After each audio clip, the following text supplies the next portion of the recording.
All right. And yes, we are live. It looks like we're live. Hello. Welcome to Movie Crap. I think you can hear me nicer. Or should I say it nice to be like, hey, what's up? It's Jim, and this is Movie... Oh, people can hear me. Oh, I sound loud. Look at that. Yes, we are live. Okay. The mics... I have a new mic. That's good to hear. I hope it sounds a little better than before.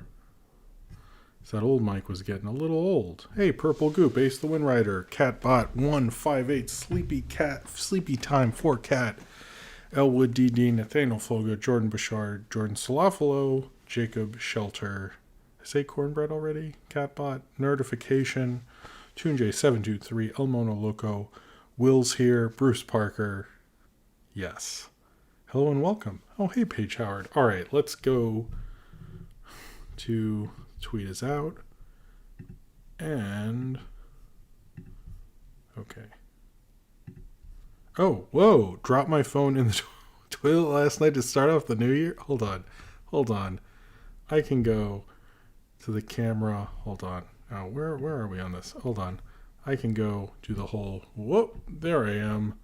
Did the fade there. Bloxy. That is an epic story. Hold on.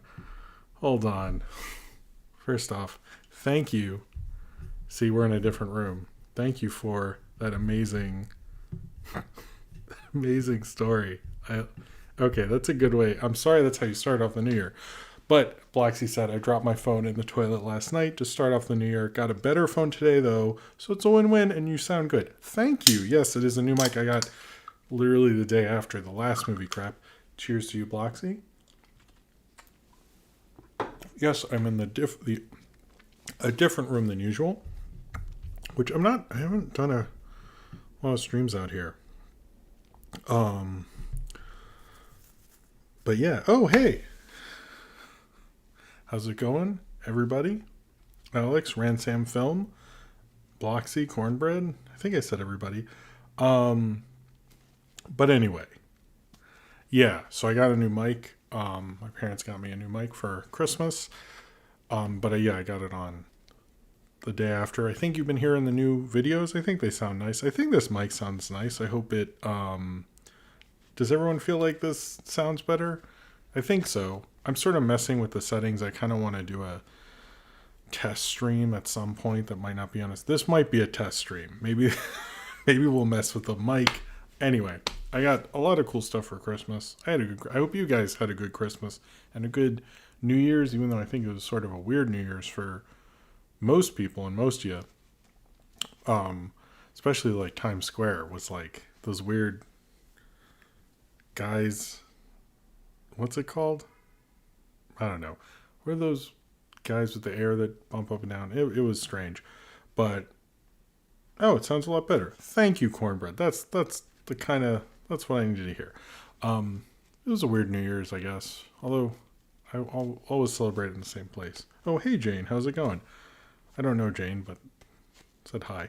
Yeah, I had a good Christmas. I got Beck's Odelay on vinyl. I also got one of my other favorite albums, Houdini's Escape, which is crazy because my wife got it for me right before, Ecstasy died. So it was kind of crazy because they're rare and I wouldn't have gotten it otherwise. So thank you to, thank you very much to her because it's amazing that I got that. As well as this Bruce Lee box set, which is really cool. I'm excited to go through that. A lot of cool stuff. Anyway, yeah, I think we had a good holiday season. It was good. It's been a long week of work, but there's still stuff to talk about. This is not going to be, I think, as long of a show. Normally my scripts are like, I think the Disney one was like 12 pages. This is 4.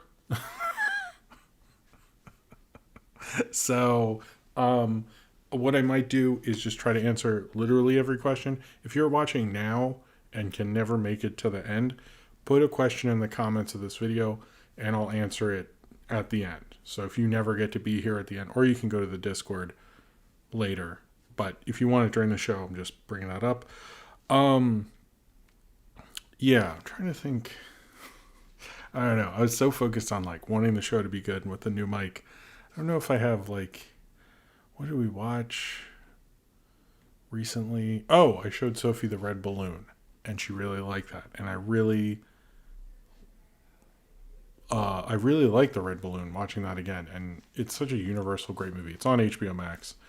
It's just such a wonderful short. It's just really great. Whoa, Austin, here we go. Here we go. Austin, I finally watched The Godfather, taking your advice. Also, fuck you, it's January. Get ready for Dog's Purpose 3, Monster Truck 2, Electric Boogaloo, Underworld meets Resident Evil, Triple X4, Xander Cage versus Riddick. I would love a Triple X4 Xander Cage versus Riddick. That sounds amazing. Austin, thank you very much for the super chat. Cheers to you.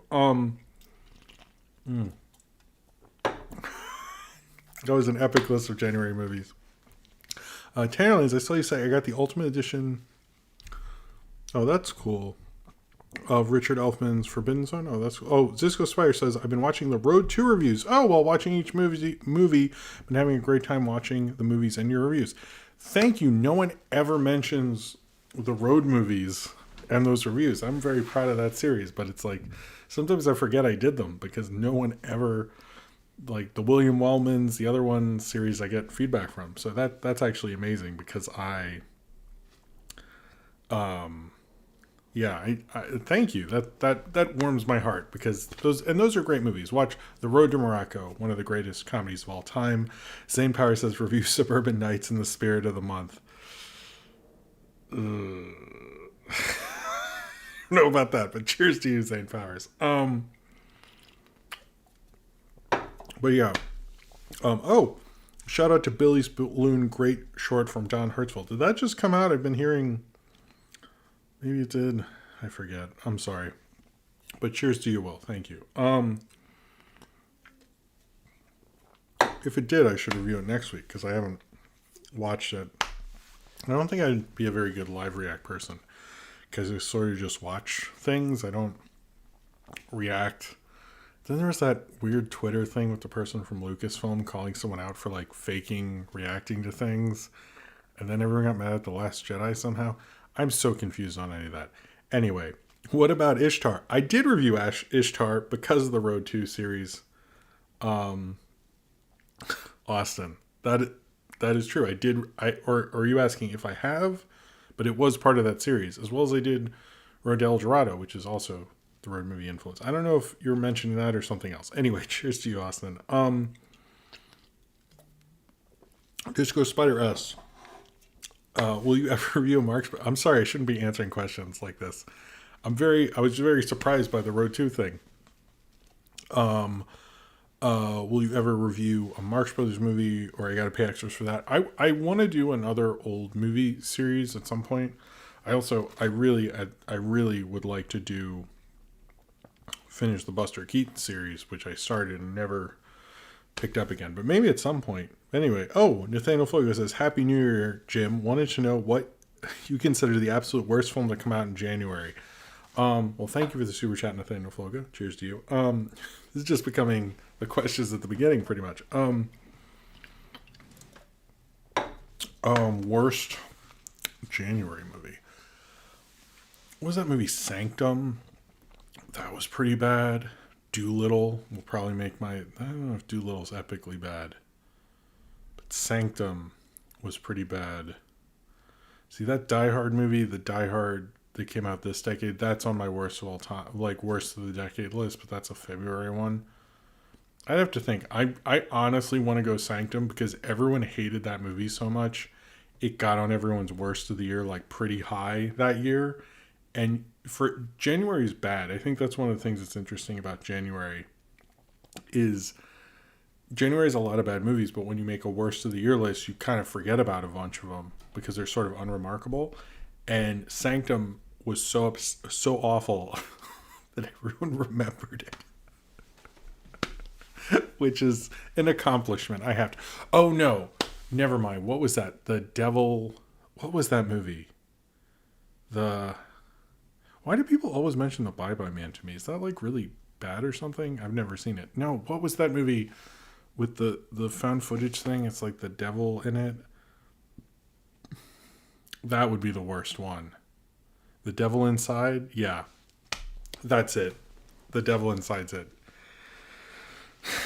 That should be a throwback video one time. It's hard to beat Rennie Harlan's Hercules. Oh god, I did see that. Oh god. Well, why'd you bring that up? See, okay, that's a good example of a movie that is really bad that no one remembers. And I saw that when I went to get a suit for a wedding. They were playing that in the suit store, and I still remember that about that suit store. Cheers to you all. That's a thing you all know now, I guess. Is this why you hang out with me on Saturdays? To hear my memories of watching bad movies in suit stores. Gem came out in October, so don't be trying to throw Gem into this. I also don't like the fuck you, it's January thing, because I was talking to a couple people about this, and then we'll actually do the show. Sorry. Is that the problem is most big cinephiles see Oscar movies in January. So for most people, it's actually not fuck you, it's January. It's like, oh cool, it's January. I can catch up on all these movies. I can see really good films that I don't normally get pushed out into as many theaters. So for a lot of people, January is actually a good month. People have argued there are worse months than January. It's just like they had that funny bit, and so everyone brings it up. But I don't know if it's as true as it was when they did it. I think that was maybe the Monster Trucks January was the maybe that was the last real bad January that you could say that with. But even then, I wouldn't say it, because a lot of people do get to see movies they wouldn't get to in their multiplexes. So for a lot of people, it's actually not really that bad. It's better, frankly. So anyway, all right, let's talk about, let's like, I guess, I don't know if I like this shot. Should I move? I feel like I'm off my game a little bit. Let's move it. There. Is that better? Nah, it was not worth doing that. Okay, before I prefer fuck you, it's year. That's funny. Not plausible. Oh, and how are you doing? Here we go. I don't think I met you, Zarquan. Is that how you say that? Anyway, Zarqnon? Zarquan? I guess so. Do you like Frank Zappa Jim? Super chat thank you very much. Thank you for the support. Cheers to you. I do need to watch the Alex Winter documentary about Frank Zappa. I love Freak Out. I think it's the first Mothers of Invention album. I listened to that a lot when I was a kid. When I was a teenager, I really liked that album. Valley Girl. I like him in general. Yeah, but Freak Out was like a big album for me. So I would say I'm more a Mothers of Invention fan than the later stuff, but I've listened to like Hot Rat. Probably listened to a significant amount of albums, but the one that always comes to mind is Freak Out. So I guess I should have just said yes, but that is my connection. I thought you'd probably want more. Anyway, you're in the rule of thirds. Well, thank you, Rand Sam Film. Okay, so before we get into the show, I wanted to say, if you'd like to, it's funny, I'm ready to talk about the topics, but this opening has been a little all over the place. This and pretty much everything I do is supported by viewers like you, either through super chats during the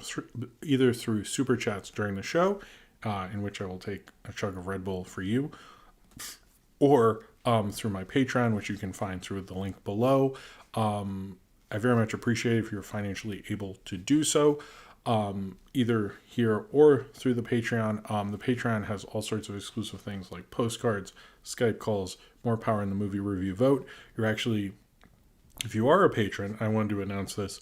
I think it's tomorrow or Monday. I'm going to very early release a video for patrons. It's the Scooby-Doo Haunted Holidays review, which I did the last movie crap. I cut it up and I realized I couldn't get it done before Christmas, and I thought of just like shelving it, but I was like, well, it's done, so I'm gonna let patrons see it, I think 11 months early or something. So that's It's not the greatest Patreon exclusive, but you also get the movie review votes, the commentary series, all sorts of cool stuff from there. Sudden Suzuki. Thank you, Sudden Suzuki. Thank you for the $1 super chat. If you want to ask me a question, I will try to look out for you, but cheers to you anyway. But yeah, if you're able, any support, even throwing me $1, like Sudden Suzuki did, is very much appreciated, and thank you for letting me make more stuff. And also,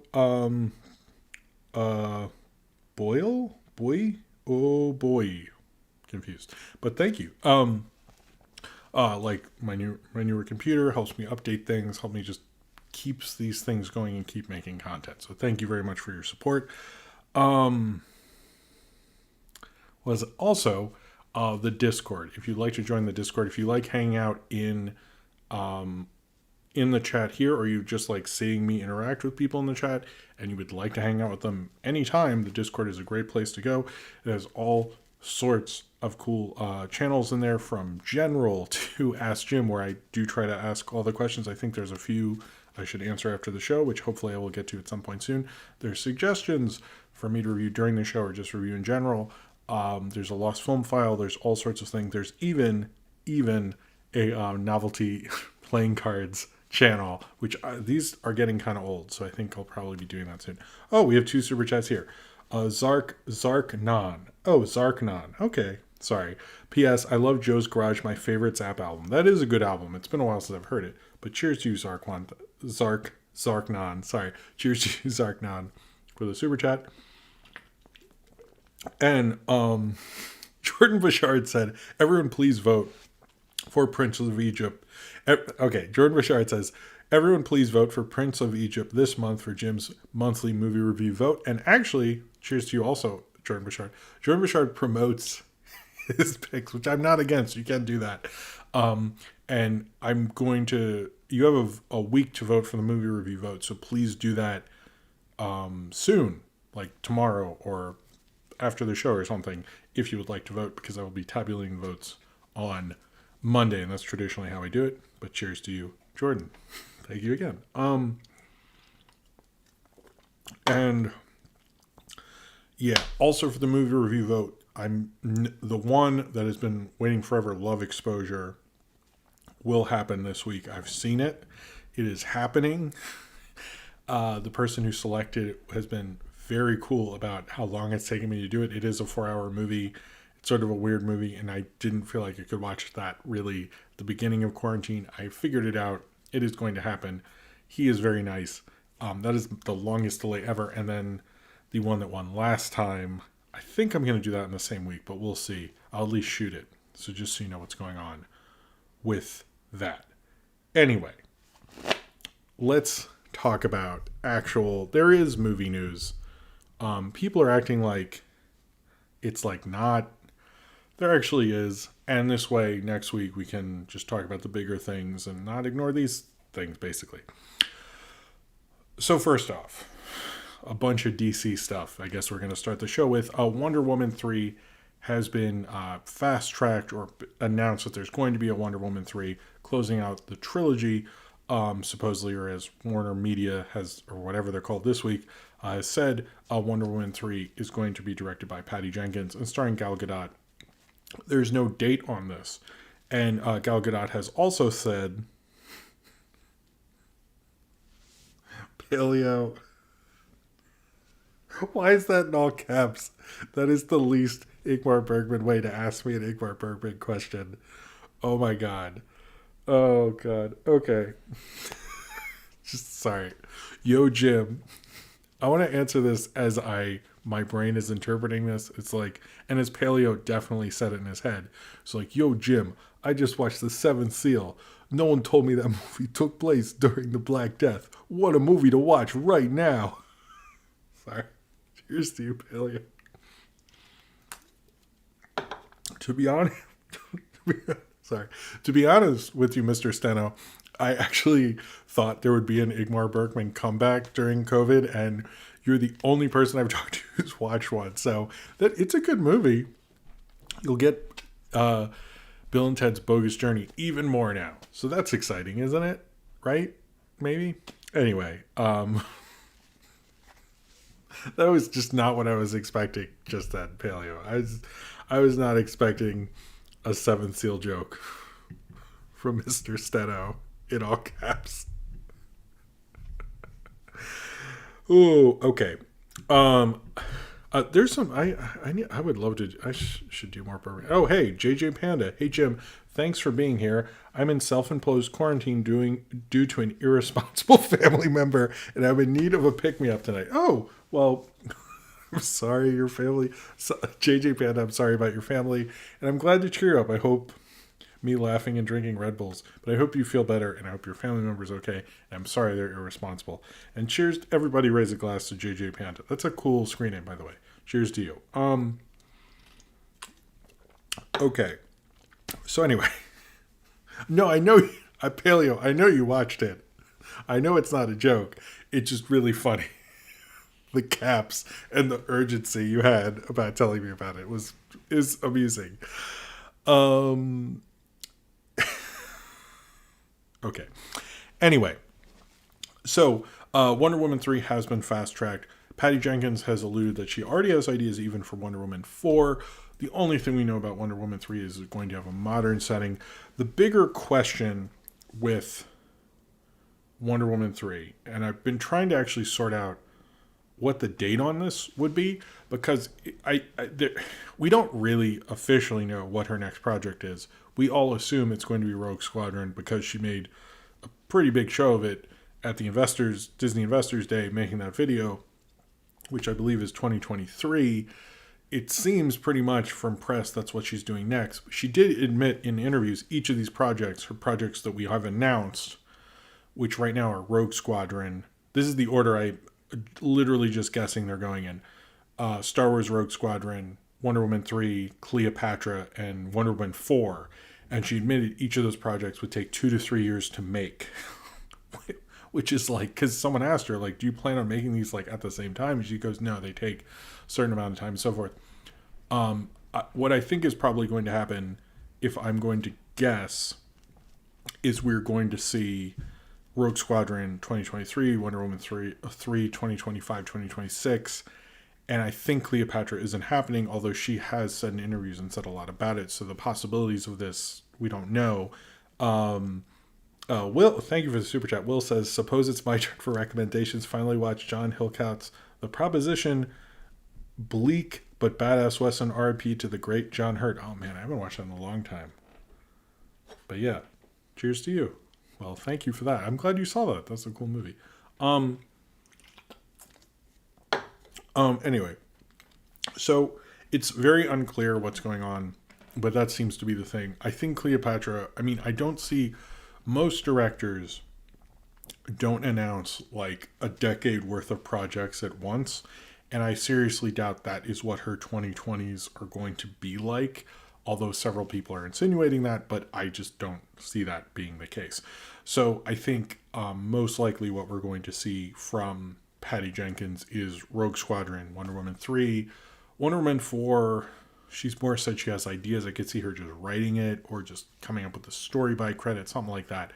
But Cleopatra feels a little on the bubble to me because I know Sony really wants that movie to happen for a long time, but it just does, it feels a little too abstract. It might get pushed down the road. The only one that has a release date is Rogue Squadron, so I would think Rogue Squadron is still first. Not that there was any doubt, but just she has a lot of major projects that were announced in like the last month or two, which is insane.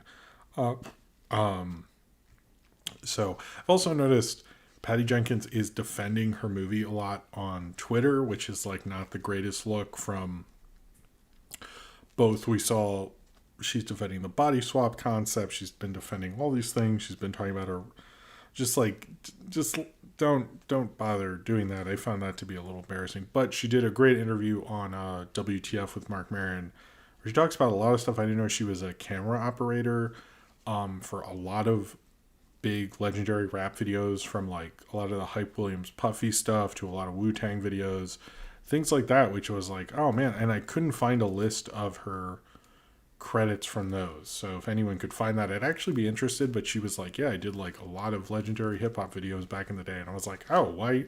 I want to know which ones. But yeah, I think it seemed like there were a lot of Hype Williams, which is cool to work with Hype Williams in any capacity.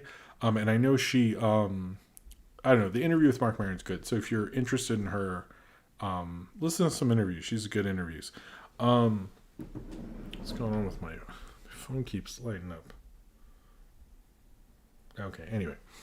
All right, so the future of DC. That's the other thing that's been talking about. There's a lot of kind of Warner movie, Wonder Woman kind of news, but the future of DC, this was in a New York Times piece from the person who's running Warner Media, whose name, of course, I didn't write down, said that basically they plan to hopefully have about 4 movies in theaters a year, with 2 movies of sort of more riskier or lesser known characters going to HBO Max. He didn't specify like how they're going to fill out 4 movies, as they don't seem to have too many huge characters to do that with, and they haven't announced another Superman, and they plan to have like 2 there's like a lot of questions about this that like make like literally no sense. But they said he did say that 2 of the characters that would be for HBO Max movies would be Static Shock and Batgirl, which is weird because Batgirl was previously announced to be a theatrical thing, and then they took Static Shock, which I don't think Static Shock would get, unless you had like a big director, would get like a huge budget, but I would think that would do well in theater. So I have a lot of questions about what they're planning, and also that they're going to have reboot, like kind of spin-offs, HBO Max spin-offs of basically every movie that comes out, like The Peacemaker with James Gunn and John Cena, the Gotham show we're seeing from the Batman. I'm surprised Wonder Woman 1984 doesn't have some sort of an offshoot on HBO Max, but that's what's going to be going on from now on. They seem to have all these plans. Some of them seem to be solidified, some of them don't. I don't think they can do 4 movies because the way they're picking character, like if it was Blue Beetle getting an HBO Max thing, I'd be like, sure, but like Batgirl is a pretty bigger deal to me. That's like in the Bat family. You could market that to a certain degree. I just, I don't think they're thinking right about this. Frankly, I think they need to do think like the one thing I think that they don't get is like they seem to want to ape Marvel, but the one thing that I don't get about Marvel that they don't seem to get about Marvel is Guardians of the Galaxy or an Iron Man weren't characters that were big until the movies came out, and they seem to only want to do the top tier DC characters. Now, granted, Marvel was in a different position than DC was, and DC, didn't sell off Batman to Sony or something, but it's still like, if you're going to ape them, why don't you do a Superman movie, you do a Batman movie, and then do a Static Shock thing, and like have the budget be kind of low, and then I just think they're not thinking these things out correctly. But anyway, we'll get to the Ren and Stimpy reboot a little later. Don't worry. So this other thing that I found just bizarre, and I mentioned this on Twitter, but so there was this thing basically in the Hollywood Reporter from this place called Screen Engine. I've never heard of them. And I tried to look them up, and they basically said that Wonder Woman 1984 was the biggest streaming movie of the year. I would say that maybe that's true. I don't know. And they kept saying like, oh, we polled these many people and this percentage of people, and, based on percentage of people who use HBO Max versus Disney Plus. But none of that makes any sense, because a 9% of Disney Plus would inherently be larger than a 9% of HBO Max under their own data that they're presenting in this article. You cannot actually see a report, which most times when you see one of these places that confirms data, they give you a report and you can go through and kind of understand what they're thinking. And like, it's mostly boring stuff, but there is like nothing. I tried to go to their site. I actually did Google it the day the article came out. I meant to do that today. I didn't. Maybe it's easier to find now. It's not linked on the article. I did check that again several times, and there's no way I can see that they came up with this data. I really hate this idea that we're in with streaming, where it's like, just why bother telling us these abstract things if there's nothing to back it up? And then why have a company who's saying like, oh, well, based on our data. And I'm like, what data? Like, you just came up with some percentages and didn't tell me, like, how do you even know? I don't, whatever. So according to them, Wonder Woman 1984 is the biggest, despite having a much smaller consumer base that doesn't even get close to half of what Disney has. I mean, I think because of what I've heard people talk about, I'm like, I feel like it sort of is. I've heard more people talk about Wonder Woman 1984 than any of the other streaming movies this year. And, like, I feel like that's true, but it's just, like, we don't know. So, again, like, I found this to be highly suspicious because it's, like, you're acting like you gave me data and you're not. I don't agree with it. We need to stop doing these kind of things. We need to just say, we don't release that data, but we're very happy. Or just, like, this weird thing going on now. It's just, like, I think there's another kind of saga in that in this kind of story. It's just like that there's a company and they have a site and you can't see the data.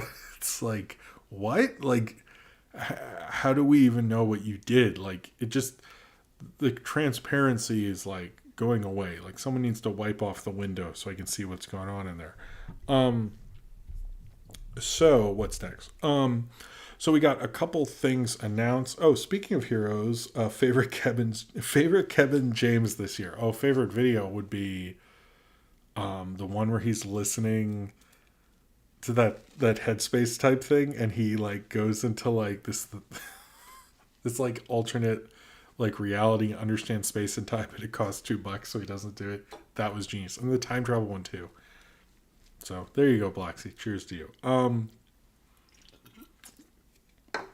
Okay, so in other date news, not a lot of date news,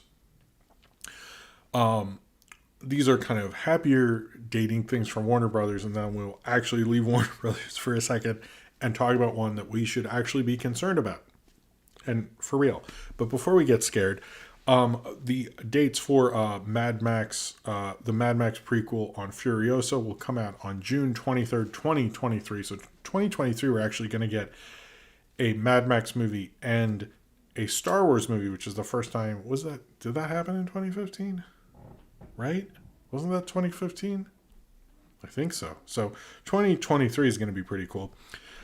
Dave Green's animation hybrid Coyote vs. Acme, which James Gunn's apparently worked on as well, has been dated for July 21st, 2023. And the Color Purple musical, which was previously on Broadway, will be coming out on December 20th, 2023. I didn't actually know that was going to be made into a movie, so that's a bit surprising. But Coyote vs. Acme sounds pretty cool. I didn't know about that, and that James Gunn worked on it. The Furiosa, I almost think that will get bumped because Mad Max movies take a lot of time, and I'd prefer it get bumped. Hearing that date, at first I'm like, good, because George Miller's very old, and I worry about him. But at the same time, like, I think what made Fury Road good is they had so much time to work on it, and I feel like Furiosa might not have that luxury. Now, here's the thing that I wanted to talk about that is an issue, and it really is. It's not something I'm trying to, like, be a, doomsayer or something like that. So we had our first pushback with actually two movies, but the one that's probably a little more major is Boss Baby 2 was supposed to come out on March 26, 2021, and instead of Universal doing its on-demand deal, which they're going to do soon with Promising Young Woman and several other titles, they're moving it to September. It was going to be March 26th this year, and now it's going to be September 17th. Now, I don't really think the Boss Baby movie looks good whatsoever, but the fact that studios are already moving away from March kind of shows you what's going on. A lot of people are going to call off the beginning of this year. I'm surprised Universal, since they moved this back so far, they have not touched the Fast and Furious yet. When Fast and Furious and Bond, if they start to move, which I don't think they really want to, I think they want to pretend like things will be better, but the fact that someone's moving away from March should show you that things are not going to theatrically go back to normal by then. And since I don't think they want to just throw it on Peacock, they don't want to do an on-demand thing. Raya and the Last Dragon might be the first major movie to push that, and Disney has the Premier Access thing. So I think we're going to be seeing more things like that. I think it is just the early kind of one to do so. And it doesn't feel like there's any real major movies except for the Oscars stuff, which goes until the end of February, I think. So it's going to be an interesting couple months. I think we're going to see a lot of that going on as much. TuneJ723 brings up a good point, saying maybe Croods 2 didn't do as good as they thought. I think that is a good... I think you're probably right. I don't think the Croods 2 did very well because you hear so little about that movie. I don't think Croods 2 was a good idea because the Croods didn't really permeate the culture. Like, does anyone still think about Croods? I don't. Did Pan see Croods 2? I don't think anyone saw Croods 2. But yeah, Boss Baby 2 has been moved back to dramatically later, which is interesting. So we'll see what happens. But to me, that much like when I talked about CinemaCon being pushed back to the end of summer, I think this is a similar thing like that. We're going to see that continue. So two things that are kind of more, I guess, political, sort of, not really. Well, no, they actually are. I don't know why I said not really, but Congress will be making kind of loans that you basically don't have to pay back. For independent theaters, not for AMC, Regal, Alamo Drafthouse, anything that's a chain, but for independent movie theaters and, places that do live shows, there is going to be some financial support, which was actually really great to hear. If you like independent movie theaters, then that's wonderful for them. I think that's really great. It sort of hurts the chains, which I feel weird saying this, but like, I'm a little surprised, to be honest. They're not helping the chains out at all. But I think what we might see is more of a rise in independent theaters, which would be great for the movie going public if that were to happen, especially like AMC selling stock like crazy. We'll see what's going on there, but it seems like independent theaters right now are in a better place than I would have thought they would be at this point since there's so many closures.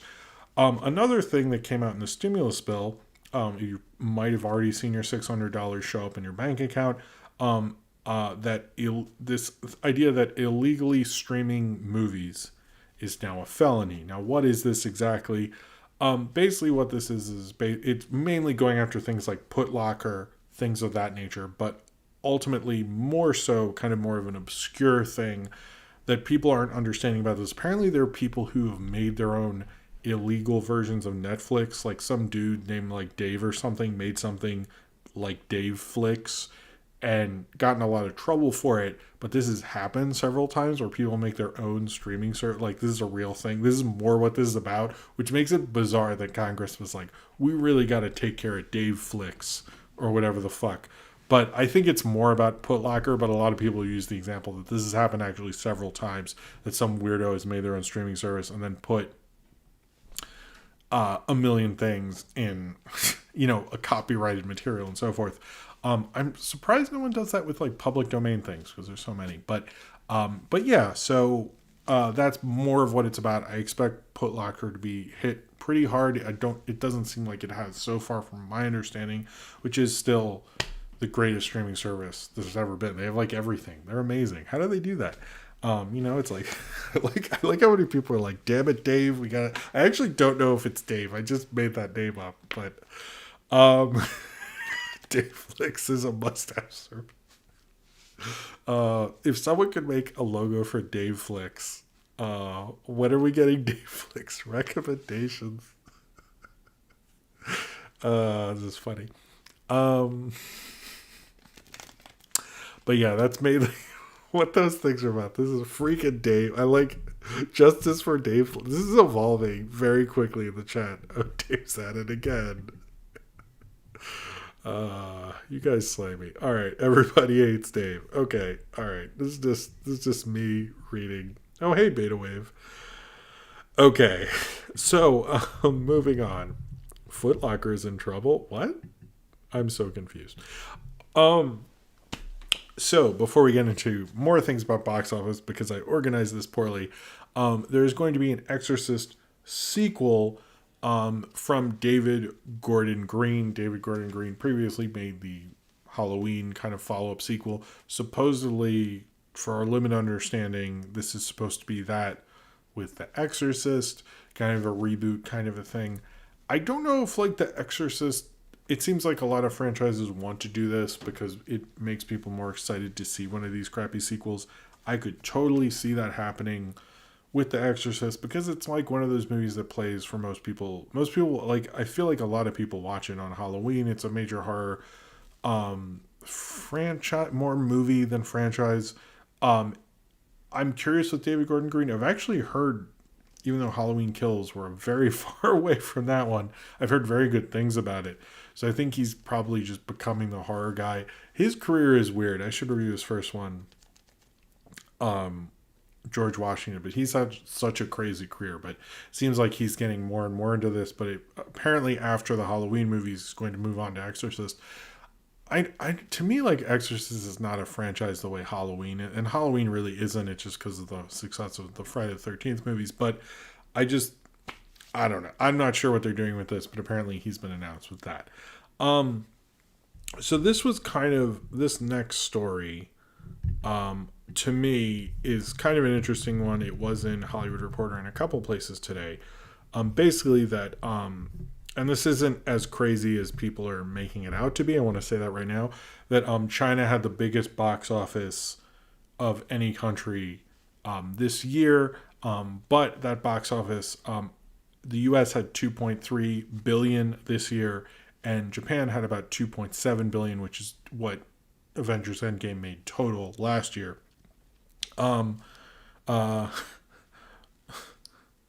Zarknon said the Halloween super chat from Zarknon said the Halloween remake was pretty meh.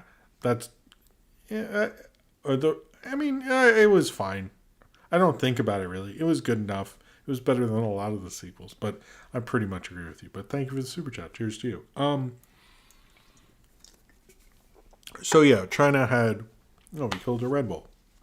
That's pretty early. That's cool. So China had a bigger box office from January 1st to December 31st. And it's kind of interesting to look at this because last year, 2019, the total around the world was 42 billion in ticket sales. This year, it was 11.5 billion. So which is dramatically down. Of course, it would be down.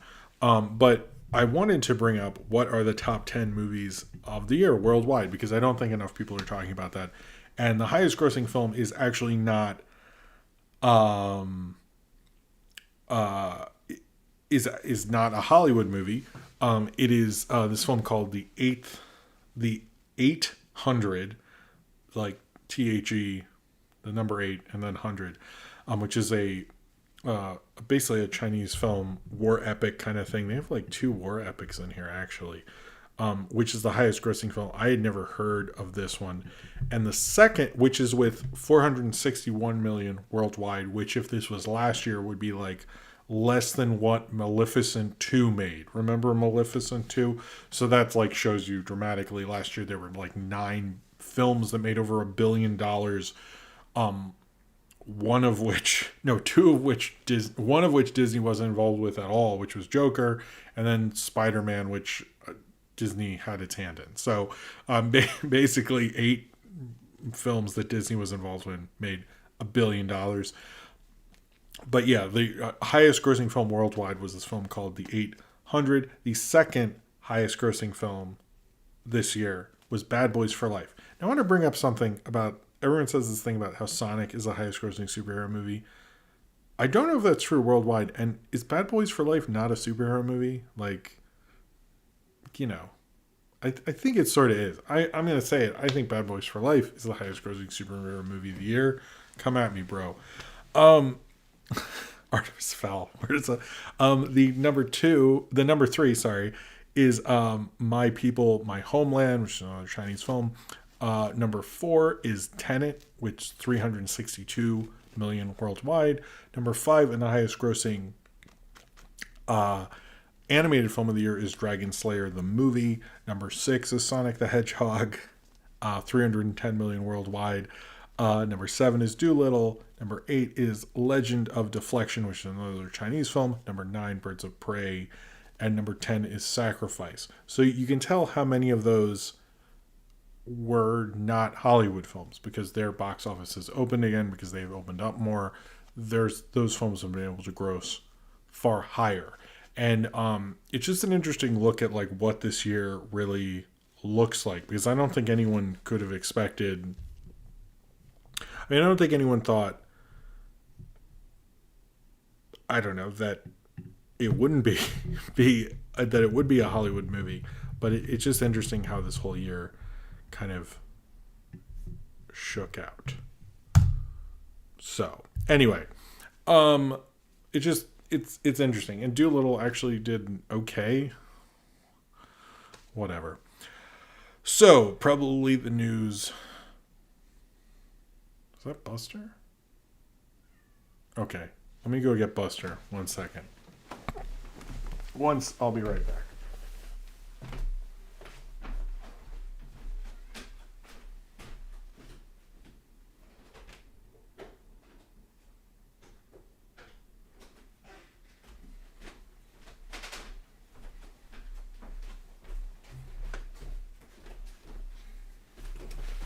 All right.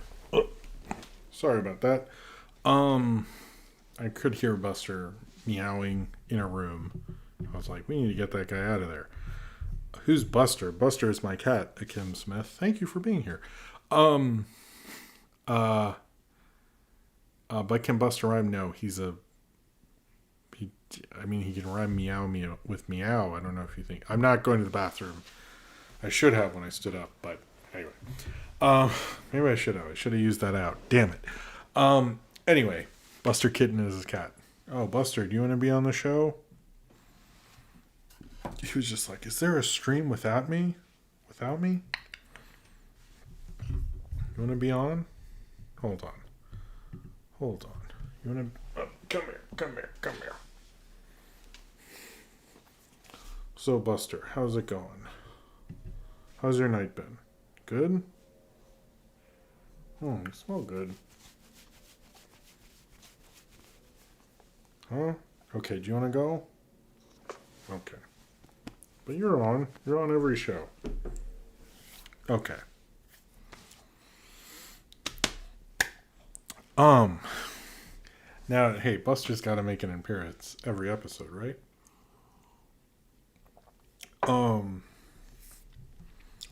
Okay, don't knock over things. So, the Ren and Stimpy reboot. What is going on with this? Hearing it was uncancelled.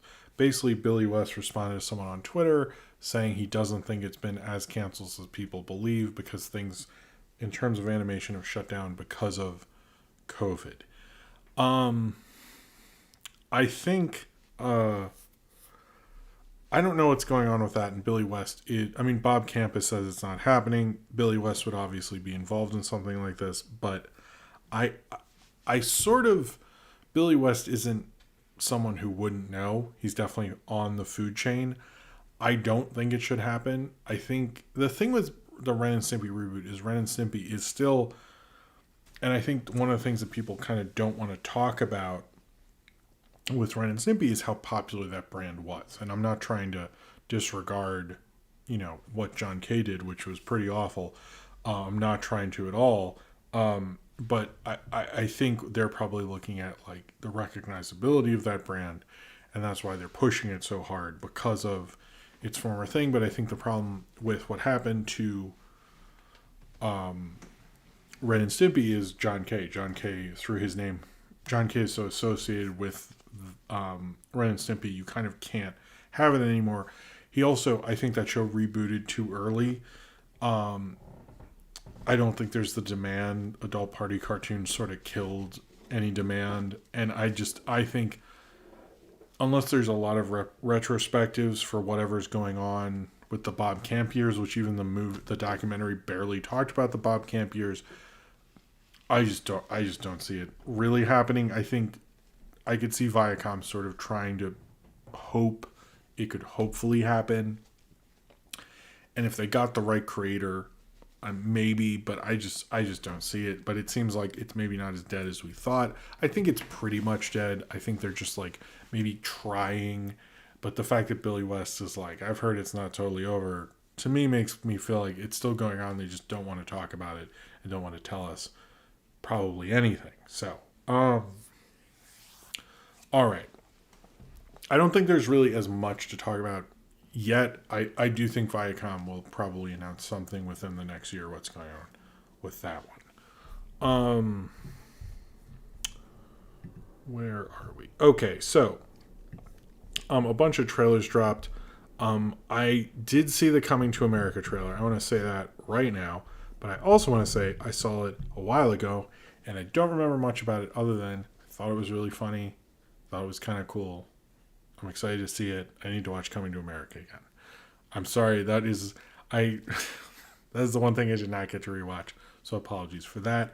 The Beatles Get Back sneak peek, which was more than a trailer, as Peter Jackson is making a full documentary based on the Beatles' Let It Be footage. It looked a lot more fun than the Let It Be documentary, which I've never really liked other than the end part on the rooftop, which is amazing. There's enough footage there, and I know people are so hungry for Beatles material that it's worth it. It was just a fun thing. It definitely makes me excited for that documentary, which has been, delayed for a long time, is going to come out in theaters next year. I think it looks like a fun documentary, and maybe it'll show you, because originally the album was called, what became Let It Be Naked was going to be called Get Back, and all these things. So I think I'm curious how he's going to handle that, but I think Peter Jackson is an interesting filmmaker. I think he's going to do something. Hey, no one thought he could make a Lord of the Rings movie, so I think he could probably make an extra really good Beatles film. And it looked fun. Camp Coral, the first sort of look, which apparently was not really finished footage. It's going to come out in this weird Nickelodeon thing next Saturday where they like put goofy animated things on a football game or something. I'm so confused about what that is, but they're supposed to do a special sneak peek at Camp Coral in it. The footage we saw that's advertising the sneak peek apparently is not finished footage. It looked pretty shitty. To me, it looked like average kind of kid show footage. The problem I have with this whole Camp Coral thing, and I think Camp Coral was probably one of the most talked about animated shows of last year, and it's all from hate. But the problem with it is it's all from hate from people who would never watch a show like that. It is not aimed at anyone who has talked about it on Twitter at all. So, like, I think the thing that people don't get is, like, how often do people in the cartoon community watch the new Muppet Babies or, like, even know what's going on with little kid cartoons? It's for little kids, and it looked to me like how most little kid cartoons are. It looked like something like this isn't like the Powerpuff Girls reboot. I can definitely see like little 2, 3, 4-year-olds liking Camp Coral, and there being like long ass video essays on it, and they'll probably show the whole fault in the whole like cartoon reviewer thing, because they'll realize like sort of this is not for any of them and never really was, and that's sort of the issue. I would like to see an episode before I like pass judgment on it, but I do think we're going to see a huge different, audience split with that. And I still could see it doing well to a certain regard. It didn't look like horrible. It just looked like it needed more renders and stuff like that. But to me, I think most of its target audience are not people on Twitter, are not people making video reviews and stuff like that. The people doing those things aren't thinking about that. And, I could see this doing well for them, because those kids watch SpongeBob and they're totally fine watching a little kid version of a show they already like. So looks like it'll probably be fine, and then people will just have to deal with it. And then when those little kids make cartoon reviews, they'll talk about, hey, it wasn't the best and I heard people hated it, but it got me into SpongeBob. We should look at it more from that way. That's what I think. Yes, I did get the Bruce Lee box. It's really cool. I'm excited. I need to do more Bruce Lee stuff in general, but that's a whole other thing. So, and this is sort of the trailers and stuff thing. Yeah, I guess it is. The Hell of a Boss season one teaser thing. There's going to be more episodes in 2021. That's sort of all I got from it. It looked pretty neat. I'm excited for it. There we go. So the MGM exploring a sale thing. I wanted to bring this up. Basically, what's going on with that? Because I feel like since I've been doing this show, I've talked about how MGM is most likely going up for the auction block a million times. Supposedly, MGM has someone in charge of doing that for the first time. Like, they're more aggressively going towards it, but they've been trying to do this sale like forever. So I don't fully understand like how, like why we keep having headlines about this, because it's like just something that's just constantly going on, and it just like never stopping. So I might need to use the bathroom a little earlier. Sort of have to feeling like I have to pee a little bit, but let me just get to. Yeah, I'll do the bathroom break a little early. Why not?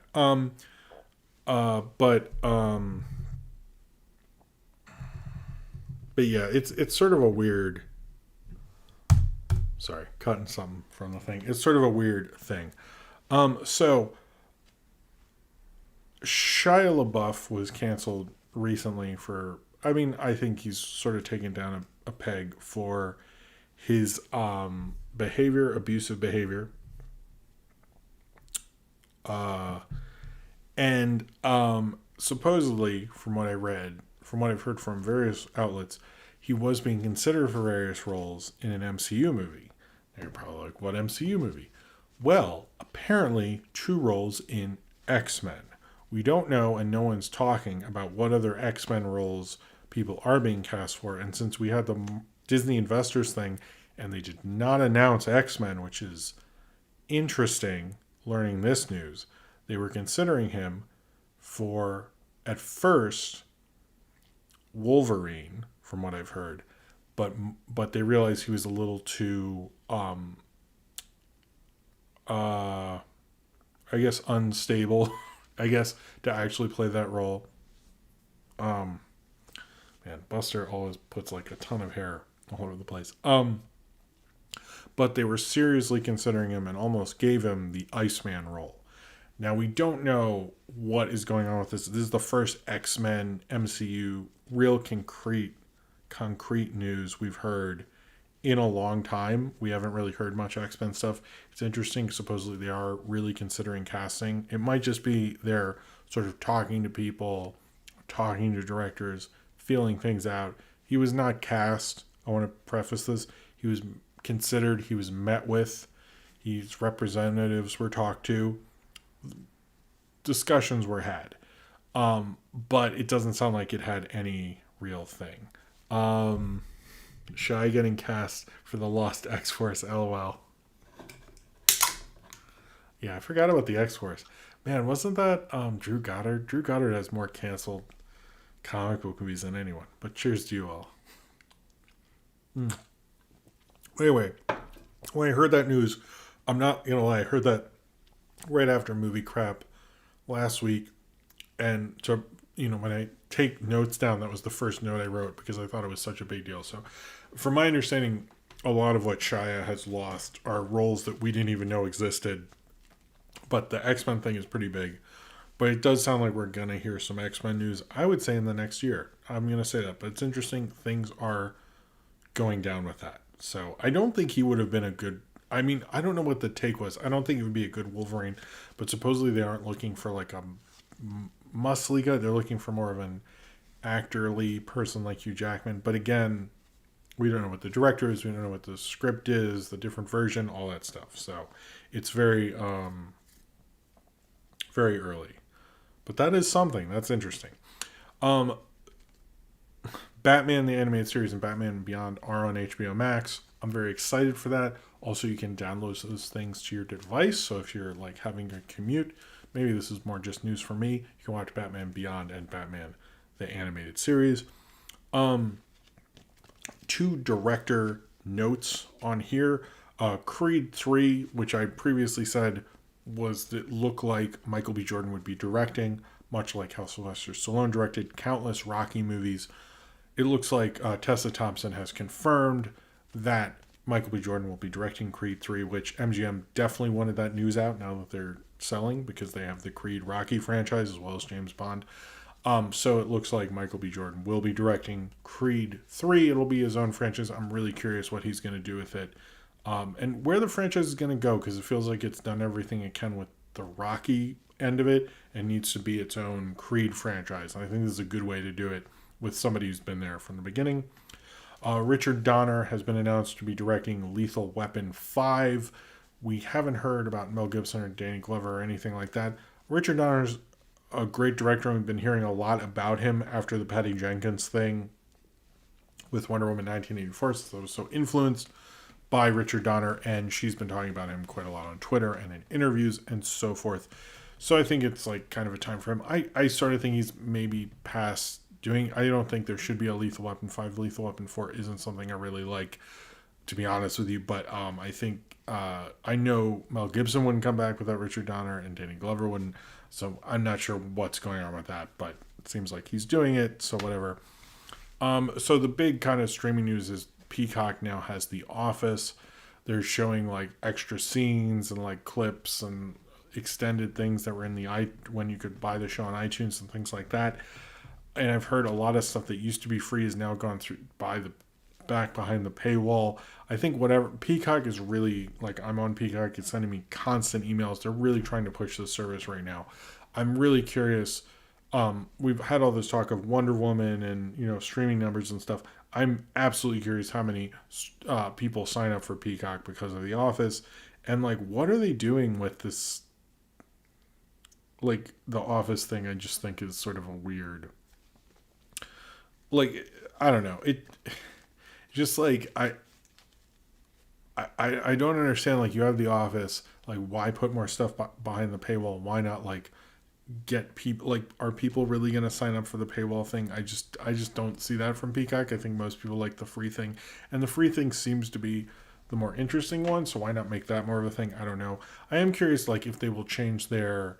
What I do think could be a big thing for them versus Pluto is if they have a channel that's streaming all the time and you can see just a random Office episode. If they have that channel is pretty unstoppable. I'm going to be honest. I think that would be a really big deal for people if they really have that, because it would just be like clips, and if that is just Office episodes, I might check that to see because I think people will go nuts for that. I do need to go to the bathroom.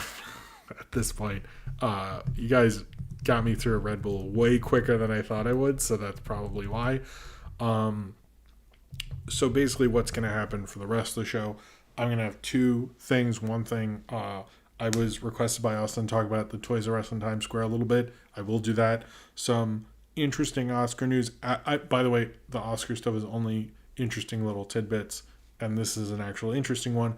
A very long obituary thing, then Burrow, then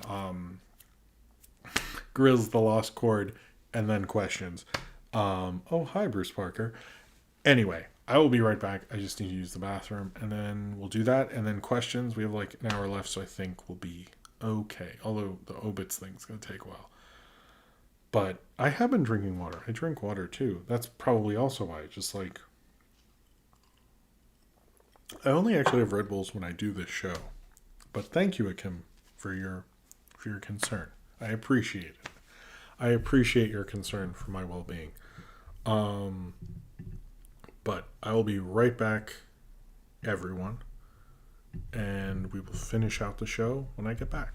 And I'll talk about Toys R Us, I guess. All right, cool. Be right back. Do I, Sharon? Oh, I guess. Okay, I guess I do. Anyway, I'll be right back.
Okay, I am back. Anything happen?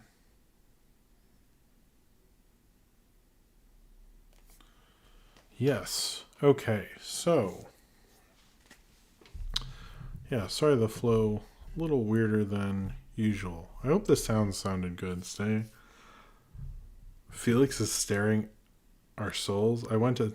Austin says, I went to the Toys R Us 3 times. The second time I got scammed by some charity dude, but also got that reboot by an uncle the second time. So pretty cool. That's true. All right, so Austin asked me. I will talk about the Toys R Us in Times Square. I was really basically this is brought on because of the Defunctland video. I really liked that Toys R Us in Times Square. I think it opened. I moved to New York in 2002. It was like a year old when I got here. I just loved going there. It was just I didn't really buy that much there, which is probably why it closed. I mean, not specifically me. I did buy a sonic screwdriver for Doctor Who, which I have somewhere still, which was Tennant's sonic screwdriver because I was really into Doctor Who at the time. I still like him, but I was like obsessed at the time. And that was one of the things that was cool about it. They would have like any obscure toy you could get there. But it was sort of a destination. Anytime anyone came to New York, they'd want to go. It was just fun to be in there. It had such an ambiance to it. I think it sort of was better than FAO Schwartz for me. It sat at left. It sort of ruined Times Square for me. I know there's a Disney store there, but which even now only has one. Buster, you knocked over the Roku remote. Zodberg, yes. I mean, I'm sure you went there quite often. It was just a fun place. Like there was that dinosaur that screamed. I went to the action figure department, was great, but it was like if you liked a more obscure property, you'd end up going there. It wasn't just like a mass marketed kind of thing. It was great. The one thing I did mention, I made a Twitter thread about it like weeks ago, but he mentions a Pepsi floor. That floor was strange because when I first visited New York, I think the first time I went there, like there was Pepsi and you could get it like for free and then it would charge you or all this stuff. But then eventually it just became this like empty floor and you could like walk around. That floor was weird. And like Britney Spears would be in there and stuff like that. Like the Britney Spears, cardboard cutout would be, and you'd just be looking down at people. And then they eventually close it, then they'd open it randomly, and then it became it was a great store. I just loved going there. Just like walking around, it was fun. By the escalators, they didn't talk about in this video, it would be classic old toy ads. And I remember one of them was a toy my dad told me about as a kid. And one of the coolest things about going the escalator, and I wish it was somewhere else you could watch it. And I was a kid with a lot of free time, like a college student with a lot of free time. I would just ride it up and down if they showed an ad I really liked, because they would play like all sorts of cool ads in it. It also had a bathroom up like that anyone could go into, so I liked that part. It was a great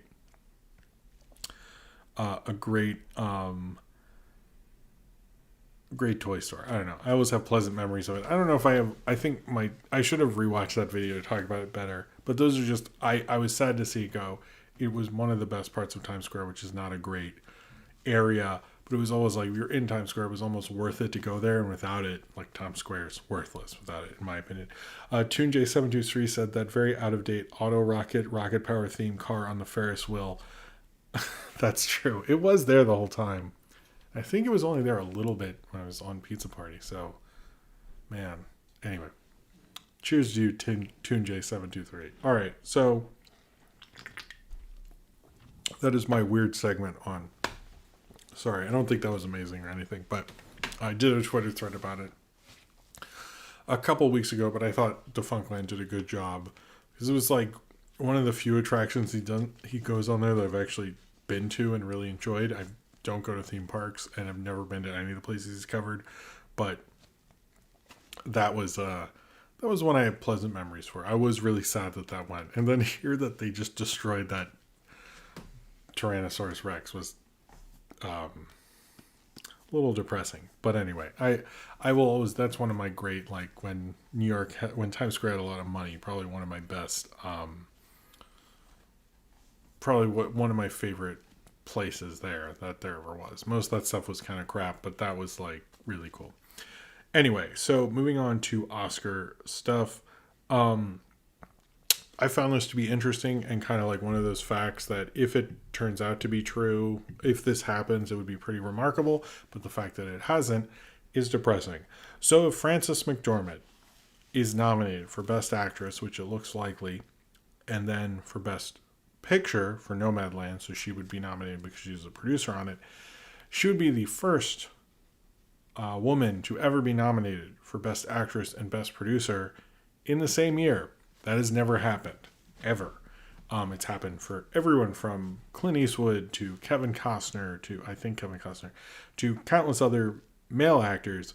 Never happened for an actress. Barbara Streisand wasn't, I think, a producer. So either way, the few women who have directed films who could have been nominated, it just didn't work out. Or I guess just directed, maybe weren't credited for producing. I'm not sure the logistics of that. But the thing is, this has never happened before. And however many years the Oscars are going on, that's never happened.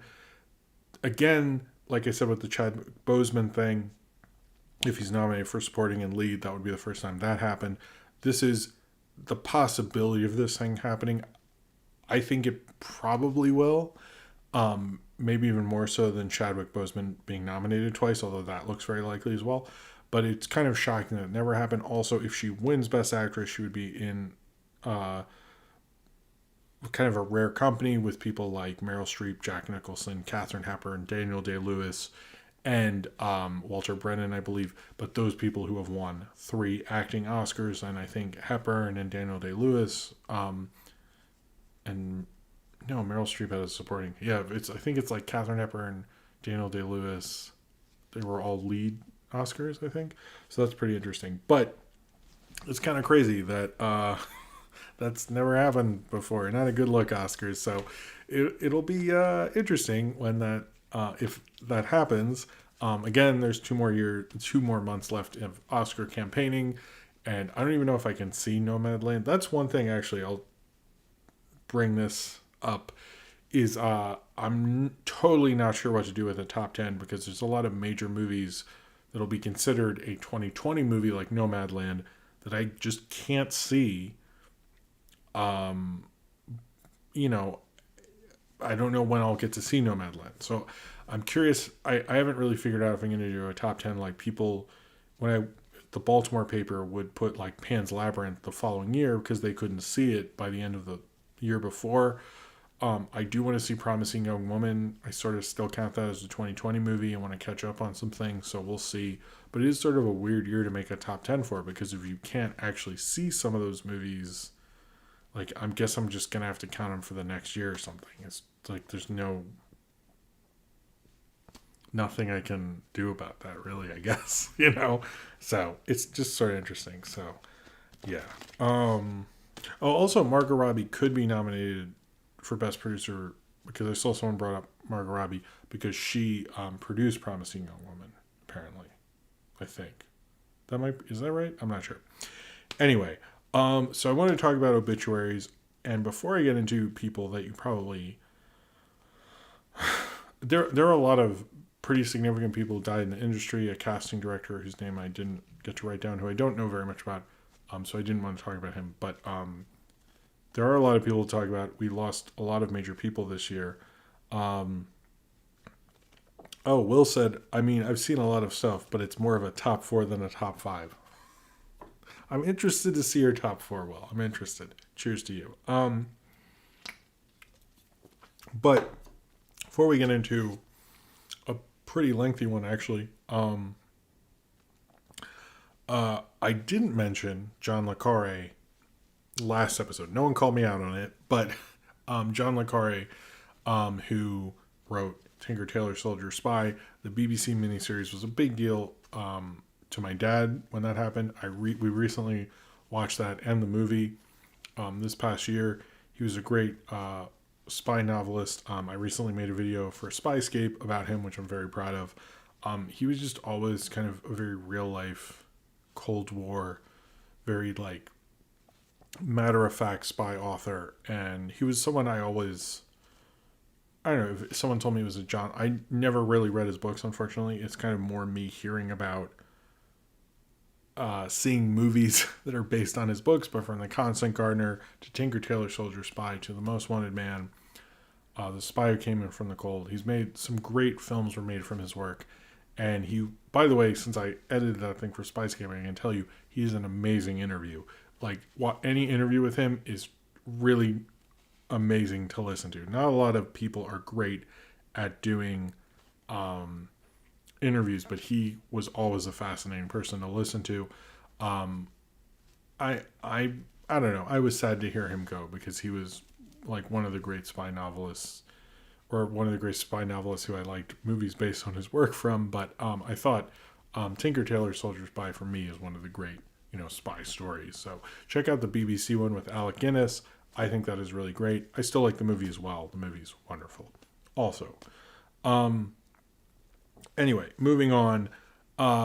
Before I get into a trio of major people in hip hop who died this past week, I want to talk about Dawn Wells, who played Marianne on Gilligan's Island, died of complications of COVID, or died from complications of COVID.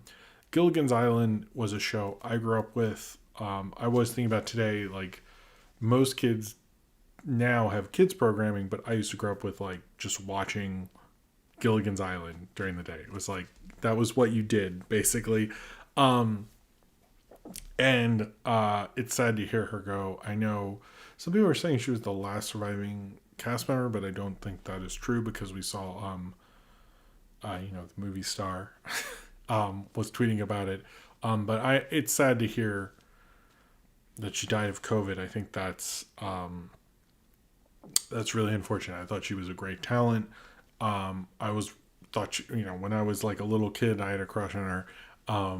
But she was always fun to watch. She had a real sweetness about her that I think really projected onto the screen. You always kind of like, I don't know, she always seemed very cool, very girl next door kind of vibe for her. I've never seen her in anything else, unfortunately, but I just thought she was, you can never forget her in that role. And I think there's something to be said for people who inhabit those iconic roles. There is a lot of work they did to make them iconic, and I think you'll never forget Marianne from Gilligan's Island. So one of my favorite rap groups of all time is Houdini. I was introduced for them by Ralph McDaniels through his show The Bridge, which isn't on anymore, which is sort of an offshoot of Video Music Box, where he basically explained hip-hop history to you. He did a whole episode on Houdini and how influential they were, which got me really into Houdini. Their album Escape, which I just got on vinyl, which is a great record, is one of my favorite albums of all time. If I have a top 5, Houdini's Escape is in there. It is wonderful. They were a great hip-hop group. They kind of happened around the same time as Run DMC, but their first 2 records are really great. Their first one is produced by a guy who helped with Kraftwerk's Autobahn, and Thomas Dolby produced, and has an interesting... I was re-listening to a lot of their stuff, and I think their first album is actually really great as well. But Houdini's Escape, I think, is a classic, great hip-hop record. Their song 5 Minutes of Funk is the theme song to Video Music Box as well. Nas is very influenced by them, particularly One Love, or like If I Ruled the World is the beat from the Friends song Friends, song Big Mouth, which I thought I heard was produced by Thomas Dolby, but that might not be true. But I've always really loved Houdini. They're just a great hip hop group. They were good at kind of doing some more R&B musical stuff. They're cool at being weirder and more serious. Freaks Come Out at Night. Just so many great records. Unfortunately, a lot of their stuff has not been reissued enough, but it's all on Spotify. But I really recommend Escape. It is just such an amazing album. I just love it. It's just something I always come back to. I like every year I end up listening to Escape a couple of times, more so than people realize. So anyway, John Fletcher, who was of the duo, his name in the group was Ecstasy.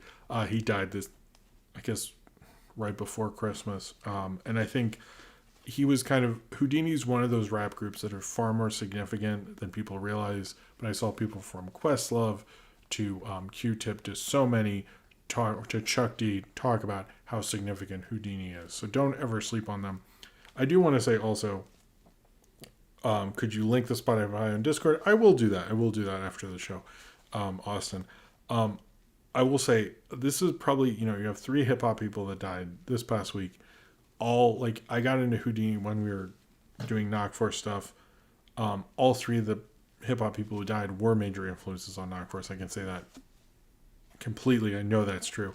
And Houdini, like when I was doing a lot of rap music and rapping and stuff like that, they were so influential to me. They're just one of those groups that like I hadn't really fell in love with, and I just like, I don't know, I just love them. They're just one of the great hip hop groups. I think it's because they had a diversity in terms of what they talked about. It was funkier, it was weirder, it could be more techno-y. It just Houdini was great, and losing John Fletcher, half of that group, is one of the great losses in music this year. Another person to talk about was Alfonso Gutierrez Quinos, I think, or Shabadoo, from Breakin' and Breakin' 2 Electric Boogaloo. If you've never seen the Breakin' movies, and yes, that is where we got the Rec Center thing from the Knock Force episode 1. The Breakin' movies are a lot of fun. He was kind of more the lead dancer in it. He was very talented. He would choreograph like countless movies and stuff like that afterwards. But I think the Breakin' films are probably a lot more influential than they get credit for. They're mostly known for, anytime someone was like, "What's Breakin'?" I go, "Do you know the phrase Electric Boogaloo?" And that's like what's more famous than anything at this point, which is like so fucking bizarre. But he really brought something to breakdancing and spreading hip hop music that he probably deserves a lot more credit for. And it's very sad to see him go. If you've never seen Breakin', you definitely should. And then finally, MF Doom. He was kind of one of those rappers who in college was someone who was playing a lot. I listened to the Danger Doom album a lot of times then. I re-listened to it recently. It's just such a great record. And by the way, how they use Master Shake as like the mad rapper who always wants to get on the track and stuff is, by the way, genius. But he reminds me sort of he's not a pop rapper at all. But he, all caps MF Doom. But I think what he does is sort of like what Ghostface Killah in terms of flow. And it's more about listening to the lyrics and re-listening to it and understand all these complications and like good lines, and like it's what I sort of like about both of them as MCs is just it almost feels like you're just hearing someone like a philosopher tell a great story, and then you listen to that recording again and you notice another thing. You listen to another time and you notice another thing, and you had so many like this whole backstory and this whole universe and this whole like idea that he was a supervillain and this thing with the mask, and it just like added to this whole, it had this deep world within it. And while referencing all these old cartoons, it was probably like, I think one of the reasons you've seen a lot of animation people talk about it is he was involved in Adult Swim. He had these cool music videos, one where it was just like reading so many, "Oh hey Omar, nice to see someone from Pakistan watching, that's cool, I believe that's where that's cool. Nice to see you here. I'm glad someone in Pakistan's one. I didn't know anyone was."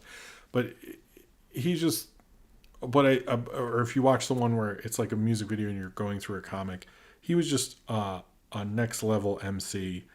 And I don't know. I've been re-listening to a lot of his stuff, and it's just like, he's often been called your favorite rapper's favorite rapper, and you can tell someone who loves hip hop and loves rhyming would love hearing MF Doom, because it's a kind of a very dense flow. There's a lot going on in there, and it's interesting to pick through, and I think that's why he's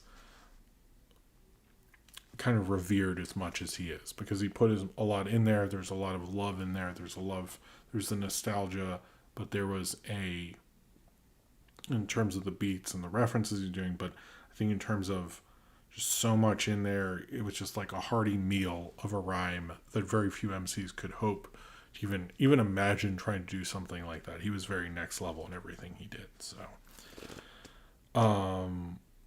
Doom almost got the director of Adult Swim fired. That's interesting. All right, so I'm gonna take a drink of water, and then we're gonna talk about Burrow. Hold on. Okay. Thank you all for being here and sitting with me this whole time. It's crazy there's someone from Pakistan watching. I didn't know that. That's awesome. It's a long story. Okay. So, segment time.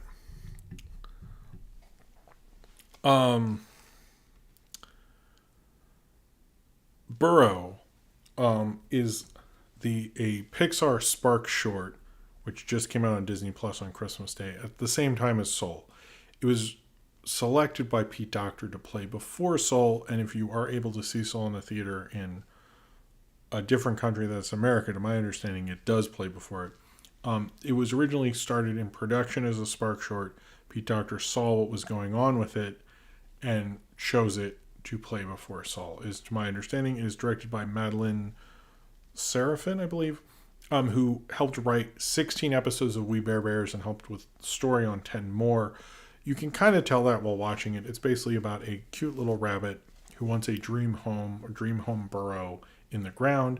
And when this rabbit starts burrowing, realizes there's other people in the ground and has to sort of figure out how to put their dream home into this community, and starts sort of destroying things and everything like that, and realizing how it's going to get their dream to fit within this community, which, to be honest, could be a message about gentrification. It could be a message about, well, I think it is. It could be a message about a lot of things, but I think what this works for, and I think why it works so well with Soul, is because this is about understanding your dreams, the limitations to them, but also working with other people and understanding your role within a community. And that's something I really like about this, because it's really cute, it's really silly, there's no dialogue in it, but it has a great message. The message of, hey, you can have your dream, but understand there's other people in this ground and you have to work with them, and you can't just have like your perfect thing with the disco ball without acknowledging everyone else who's here. You know, it's a community, it's a world you're living in. You should probably wear a mask, and you should understand where your burrow is going to go within this. And I like that a lot about it, because it was fun, it was cute. You get all these sort of different creatures as this little rabbit who's tunneling down through is, but you also understand what when you're going to put that dream house, how it's going to affect other people, which I think was really nice. So this was actually made in TV Paint. It was more of a personal short, mainly made by the director, not made by like a million different people or anything like that. It's one of Pixar's only made about 3 hand-drawn shorts after Kit Bull and Day and Night. To be honest, I mean, to me it looks like it was mainly made a computer, but one thing I like about what Pete Docter's doing, it feels like Pixar has been a little more different in terms of its design, in terms of what it's directing, in terms of things like that. And this looks like kind of more of what the Pete Docter era of Pixar is going to be. And I also think it morally works really well with Soul. You can tell it's kind of a similar message. I think it sets it up well. I did actually we didn't watch it before Soul. We watched it later so we did watch it with Sophie, and she liked it. But I think it's a good message for kids. It's a cute little short. I don't know if it like hit you. Like, I feel like Kit Bull stayed with me a little more. This I actually had to rewatch before the show just so I remembered more of it. And I think that would I think it doesn't necessarily stay with you, but it has a really nice cuteness and sweetness to it that I'm excited to see what this director also does, because I don't think there's a lot of people that can have these great messages and have this cuteness and have these interesting designs And I think it's also something I like about We Bare Bears, because it shows like it can be silly and stupid and like have all these dumb references in it and so forth, but it can also show like what these bears and what these creatures mean to their entire community. And I think that is just a really wonderful message for kids and a really wonderful message for an animated short to kind of make you think about like both your dream and, you know, understanding like you can have your dream, but you have to get that to fit within the people. You have to get that to work within the people around you. And I think that is a great message, and a great message that works with Soul. All right.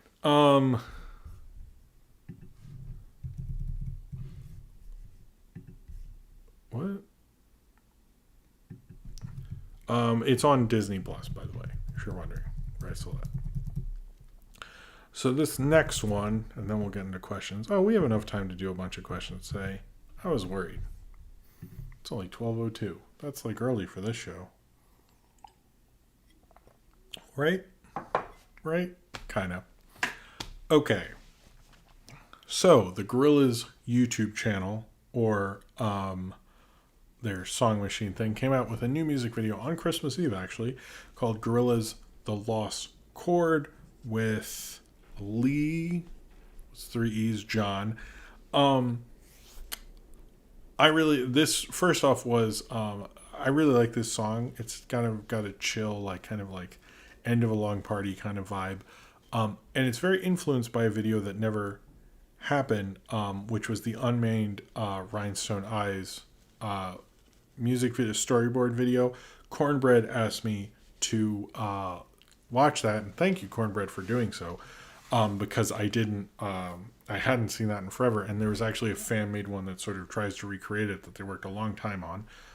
We have a super chat from Will. Cheers, that Crypto Zoo is finally getting released after 2 years. Great cast they got for it too. Jason Schwartzman, Michael Cera, and Lake Bell. That is true. I should have talked about that. That is my bad, Will, but thank you for making me say that. Crypto Zoo does look cool. Do they have a trailer yet? Anyway. Cheers to you. Cheers to you, Will. Sorry. Thank you for the super chat.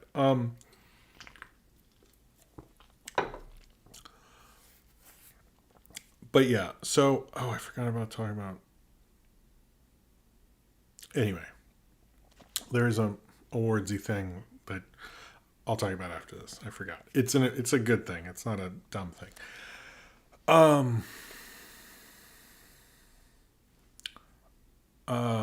Anyway. So, basically, The Lost Chord is interesting because it is very much the Rhinestone Eyes storyboard video that didn't happen.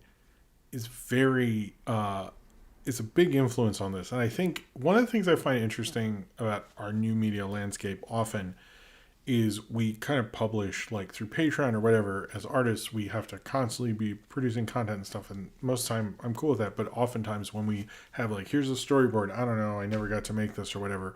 But it used to be artists would make those things and then like, you know, it wouldn't happen. And they just use it for something later because nobody knew about it. But this, people have known about it for like 10 years. And then they made a music video that used those ideas very much. So I find that an interesting relationship to art that we hadn't previously had in terms of our new media thing. But you can very much tell this is very much a lot of the ideas of that. There's a lot of this kind of throwing up of like various characters of like whales when they show up. And then you see this giant like kind of creature that Lee John is playing and this cool makeup job. Now, Lee John, I found this from doing some research. I had no clue who this person was. He's like a British kind of R&B singer, I believe. I didn't listen to any of his music other than this. But musically, I don't think it mattered. Musically, he was fine in the song and all that. But he previously was in a Doctor Who episode where he played a pirate, actually, which was Peter, the guy after Tom Baker. I'm sorry, I forget his name, and someone I'm sure will correct me. But I'm curious if that is related to the Doctor Who episode, which I'd never seen, but his makeup is sort of a reference to that because he was playing sort of a pirate and there's various pirate references in this. I think there's probably a connection. I'm having not seen the episode and done very little research. I might be like, you know, really pushing a point that doesn't make any sense. But what I did like about this is what I find interesting about this is destroying the Plastic Beach kind of thing. Their headquarters from that, a lot of iconography from Plastic Beach and music videos attached to it, like the On Melancholy Hill video and things like that. But what was the purpose of that? Are they trying to release themselves from that? Was that a tough time for them?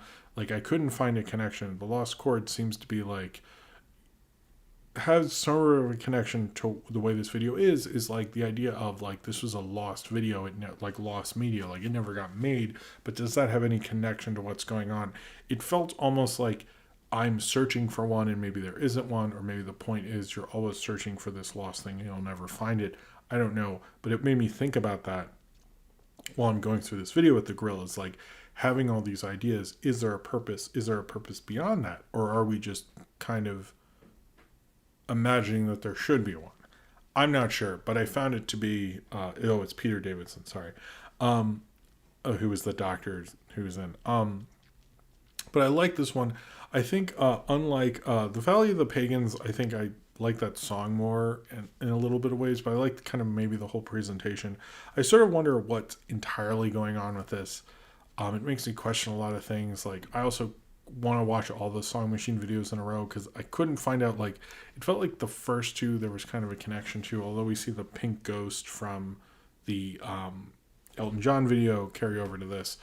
And I'm curious to see them all together because this one just felt like it's trying to say something that the context of which sort of doesn't make sense, but I like it as its own thing, but I don't, like, if you're an artist and you're destroying your old iconography, you do it for a purpose. And I don't think it was doing it for a purpose necessarily, but it did feel like they were trying to recreate that Rhinestone Eyes video in a way. So I don't know. It was interesting. It made me kind of deep dive into the gorillas, but it also made me wonder, well, why did you not Cornbread? Thank you, Cornbread, for suggesting that. But to everyone in the gorillas, like, why did you want me to do that? And I guess I couldn't find the meaning in the song, and I guess I kind of wonder what it was, but maybe that was the point. It was an interesting video. I like the animation. I like the live action creature guy coming out of the whole thing. So as a music video, I quite liked it, but I guess my main thing is like, what was this all about? And I don't think I know. And maybe that's the point. And maybe the gorillas don't know as they hop into a portal and move on to the next music video. And maybe I'll figure out what that means then, or maybe I just won't. All right, we have a lot of time for questions. But before I get to a Patreon question, I did want to bring up one awards thing that we didn't talk about, was what happened to Minari. Now, Minari is a film in, I forget which language it's in because I haven't seen it. I don't know if I'll see that before I get to a top 10 either, but that's a whole different issue. But it was selected for Best Foreign Language Film at the Golden Globes, and it should have been in Best Drama. There's been controversy for that, which has actually helped Minari more than it has hurt. More than it's hurt it, really, but it's definitely hurt the Golden Globes because it is an American film, but it's in a foreign language, should have been considered in drama, but wasn't. But it feels like everyone wants me to answer questions, so I'm sorry I messed up on that one. Zarknot has said, have you introduced your daughter to the OG Powerpuff Girls? I have. She's watched it several times, actually, and we like watching it. We watch it on Hulu. I don't know if we watch it on HBO Max yet, but yeah, we've had a lot of fun watching Powerpuff Girls. But thank you for the super chat. Cheers to you. All right. I don't know why I tried to do that. It seems like everyone wants the question. So okay, so I do have one Patreon one, but Jacob Shelters first. Jordan Bouchard, if you are a subscriber, this is Jordan Bouchard, the only Patreon question tonight. If you're a subscriber to yourself on Patreon, which film would you submit to be voted on, to be reviewed by a Jim Gisriel clone for your monthly movie review vote, and why? Thank you. There's a lot of things I do want to review, and if I could make myself, I might. I'll give you two for two separate reasons. One, I never reviewed Paul Blart Mall Cop, and I do actually have a fondness for it. So I think, and especially because Black Axelwinkle loves that movie, I'm surprised no one's tried to put it in. So I would say that one. The other one, I've never reviewed The Warriors, and I need to do that. And I think The Warriors is just one of my favorite films, and I'd love to do a good review of it. So I think if I could do one for myself, I think it would be The Warriors, and I think I'll do The Warriors this year after I've done the New Mutants video I'd always wanted to do, and 12 Ounce Mouse and all that stuff. I need to do The Warriors. It just needs to happen. So anyway, that was a good question, Joe. I actually had to think about that a lot today. I was like, Jordan Bouchard threw me for a loop there. Jacob Shelter said, it's 2021. When will you review C-Lab 2021? I will probably do it. I don't know if I'll... Maybe I should have reviewed C-Lab, the pilot, but we had these two things, so maybe I'll do that if I have as a segment. Maybe I should... I don't know. How long would that take? Maybe I should think about it. Let me think about it. How many... You made me think about it, Jacob Shelter. Zane Powers. According to Variety, Morbius is one of the most anticipated movies of 2021, and it's trending on Twitter. What are your thoughts on that?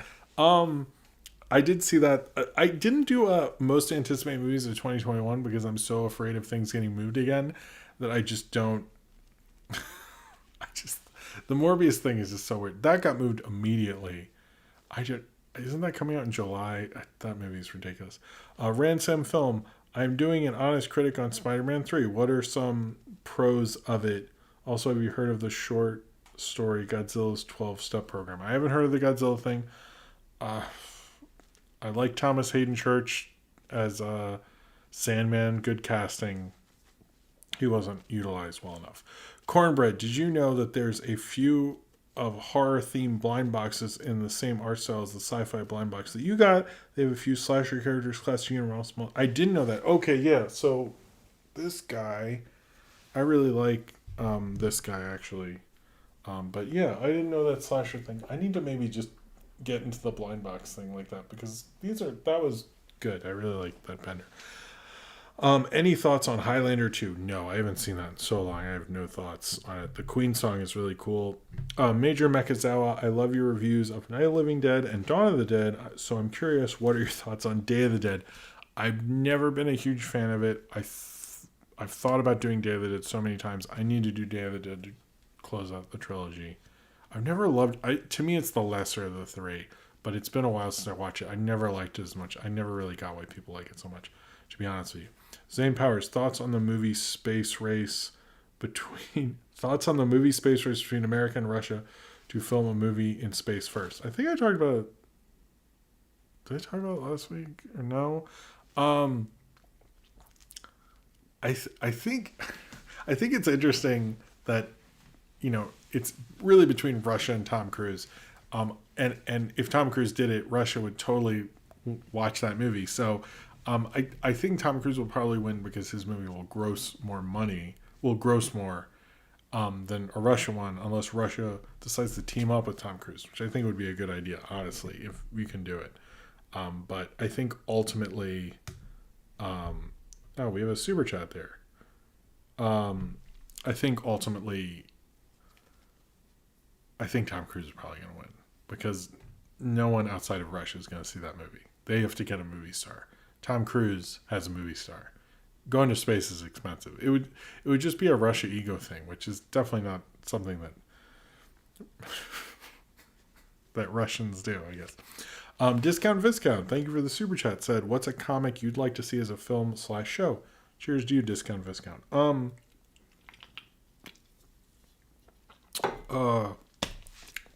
I would actually like to see a good New Mutant show. Same with X-Men, actually, rather than a movie.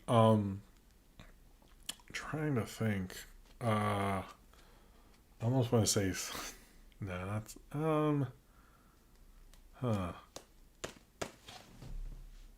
Oh, I would like to see Operation Galactic Storm as a movie, an animated movie. I grew up with that Avengers plotline, and it was very good. So I would say that one maybe. Why didn't they ever do Mouse? Maybe Mouse. They should do a Mouse movie, right? I know people think that's lame, but I think that would be interesting if you got the right director. Zane Powers. Oh, no, we did that one. Not plausible. Do you have any New Year's resolutions other than survive? Make some interesting stuff this year, but also survive. See some cool movies. Nathaniel Fogut, did you and Ian usually spend the New Year's back then? I know we did. Which year did? But there was one year we did. Yeah, I'd forget which one, but there was one we did. I think maybe we're that. I don't know. TuneJ723, are you going to watch the Demon Slayer movie? And since it overtook Spirit Away in the Japanese box office, I didn't know that. I don't think I will because I know nothing about that cartoon, so unfortunately I won't. Bruce Parker, what insane things could you imagine coming out of The Great Gatsby being in public domain? Probably someone making like a really cheap film adaptation of it. I guess you could do that now. Could you? I don't know if that works with film rights. Probably some porn. Maybe like a gay version of like all dude version of Great Gatsby. Maybe like two versions, all female, everyone's female, or all male versions of Great Gatsby. Let's do that. Let's do both. And you release them both on the Netflix or whatever. I think that would be great. Why don't we do that? It's like a cool idea. I kind of am more interested in the female one because like Great Gatsby's pretty dude heavy already. So you'd only really be like changing Daisy and like that other lady. I don't know. I haven't read The Great Gatsby in like 20 years, man. I'm sorry. But those are two good ideas. I think that was pretty good. Austin asks, what X-Men would you like to see in the MCU who haven't seen in film? Well, they haven't really done Storm very well, so no. I'm trying to think who they haven't done because a lot of people would like those things to do better. Thunderbird would be good. They've done. Haven't they even done Thunderbird? Who have they just not done is the real question. And I think they've done all the major people who I can think of, right? I think they have. Like the teams. Man, I don't even know who you'd pick for that. You'd definitely stump me there. Like, I feel like they haven't really done Jubilee. I feel like Ellen Page was never like Kitty Pryde how I saw it. See, it would just be like people like that. Like, right? I don't think. Yeah, it was like, oh, Polaris, right? They've never done Polaris. I would like to see that. There we go. Figured someone out. What are some classic comedies I would watch right now after my Road 2 marathon? The Bank Dick with W.C. Fields is a good one. Yeah, let's just go with that because I have a lot of questions. But I would say The Bank Dick with W.C. Fields is really funny. I like that. I like W.C. Fields in general. Zane Powers, thoughts on DC announcing they won't follow up Justice League or have Snyder in any future films, and Ray Fisher being pissed he won't be in any films either. I thought Ray Fisher said he wouldn't work for DC. I don't know what's the Ray Fisher thing is. I think he should say something, but it seems to be hurting him more than helping him. I'm not surprised they won't have Zack Snyder involved, but then he like everyone said he wasn't involved anymore, and then he produced Wonder Woman 1984. So like, what's going on with that? Like, just get rid of him. Like, ugh. Can we not talk about Zack Snyder for like 6 months or something? I know when the Snyder Cut comes, it's going to be insufferable, but after that, no more. Let's just get rid of him. Zane Powers, how will we watch Knock Force now that Flash is dead? I mean, it's still on YouTube, right? I mean, I don't know. Yeah, it's still on YouTube. You're fine, right? I think you're fine. Not plausible. What is the appeal of The Office? I found it funny, but not completely finance and Netflix funny. I think it's just like the American one, I guess the one we're really talking about. I think just because of its normal Americana-ness, I think people generally like the comfort of that. Nathaniel Foga, got any advice for someone who's going to college soon? Have a good time. Be open to meeting people. Try to get as much out of it as you can, I would say.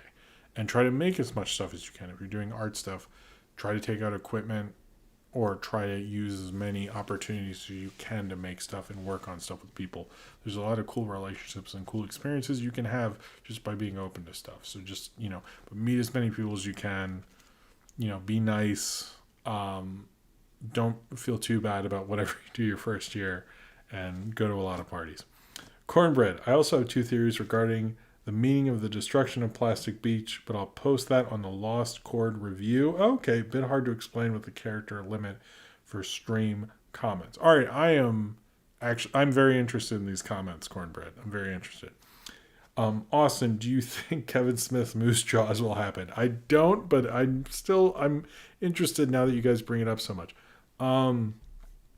Question: what video game should Christopher Nolan make into a game? What?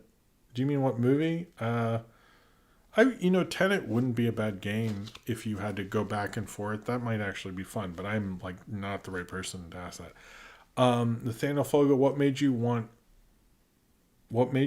Kermit's Swamp Years to be a choice for the movie review vote? I don't pick them, so I don't. You'd have to ask the person who picked it. But we'll see.